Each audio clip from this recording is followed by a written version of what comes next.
Hai gengs, ada cuitan menarik dari Denny Siregar setelah diumumkannya Rizik Syihab sebagai tersangka kasus kerumunan di Petamburan. Ya, seperti ini cuitannya. Silakan Rizik yang kemarin katanya siap mati syahid, jalani dulu pemeriksaan dengan keberanian seperti singa. Ya, itu tadi pesan dari Denny Siregar. Kita pun juga berharap yang sama gengs ya, agar Rizik bisa bekerja sama kali ini dengan aparat, mematuhi apa yang sudah ditetapkan. Jika memang tidak setuju, tentu saja siap-siap di pengadilan. Oke, gitu aja, nggak usah kabur ya. Oke gengs, langsung kita masuk ke informasi utama. Gengs, Rizik Syihab resmi ditetapkan sebagai tersangka atas pelanggaran protokol kesehatan. Polisi segera jebloskan Rizik Syihab ke tahanan. Ayo jumpa lagi dengan Mimin di sini dan Radio BFM untuk kalian semua. Ada 6 yang ditetapkan sebagai tersangka. Yang pertama, sebagai penyelenggara, saudara MRS sendiri, dipersangkakan di pasal 160 dan pasal 216. Kemudian yang kedua, ketua panitianya, saudara HU. Yang ketiga, sekretaris panitia, saudara A. Yang keempat, saudara MS sebagai penanggung jawab di bidang keamanan. Yang kelima, saudara SL untuk penanggung jawab acaranya. Dan saudara HI. Ya, ini sebagai kepala seksi acara. 6 orang kita tingkatkan dari saksi menjadi tersangka. Ini mungkin yang bisa saya sampaikan pertama, teman-teman. Nanti kita masih menunggu yang lain. Ada pertanyaan, silakan. Ya? Itu pasti pertanyaannya. Ke-6 tersangka ini, Polri dalam hal ini akan menggunakan kewenangan upaya paksa. Ya, yang dimiliki oleh Polri.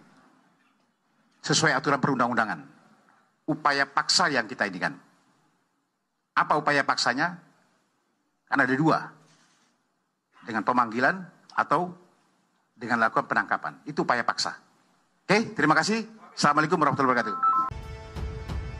Gengs, polisi akan menjemput paksa Imam Besar Front Pembela Islam atau FPI Muhammad Rizik Syihab yang telah ditetapkan sebagai tersangka kasus kerumunan di Petamburan, Jakarta Pusat.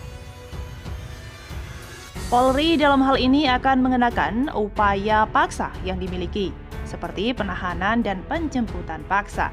Kata Kepala Bidang Humas Polda Metro Jaya, Kombes Yusri Yunus di Polda Metro Jaya, Jakarta. Penyidik menetapkan Rizik sebagai tersangka terkait pasal 216 KUHP, terkait dengan sengaja tidak menurut perintah atau permintaan petugas, dan pasal 160 KUHP terkait penghasutan supaya melakukan perbuatan pidana sehingga terjadi kedaruratan kesehatan di masyarakat. Yusri mengatakan selain Rizik, 5 orang lainnya turut menjadi tersangka, yakni Ketua Panitia Pernikahan berinisial HU, Sekretaris Panitia A, penanggung jawab acara MS dan SL, dan Kepala Seksi Acara HI. Sebelumnya, penyidik Direktorat Reserse Kriminal Umum Polda Metro Jaya melakukan gelar perkara terkait kasus kerumunan saat acara pernikahan Putri Rizik di Petamburan, Jakarta Pusat. Hasilnya, kasus itu dinaikkan ke penyidikan karena memenuhi unsur pidana terkait pasal 93 junto pasal 9 Undang-Undang RI Nomor 6 Tahun 2018 tentang kekarantinaan kesehatan. Selain itu, polisi juga menduga ada unsur pidana terkait pasal 160 KUHP dan pasal 216 KUHP.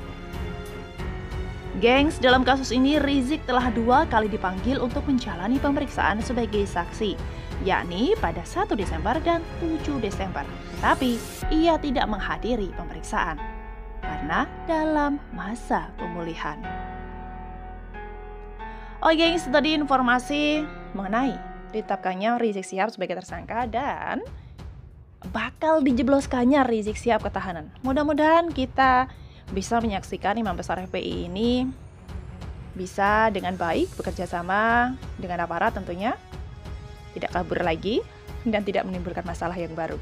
Dan buat para pengikutnya, ayo dong, kita harus realistis melihat kenyataan.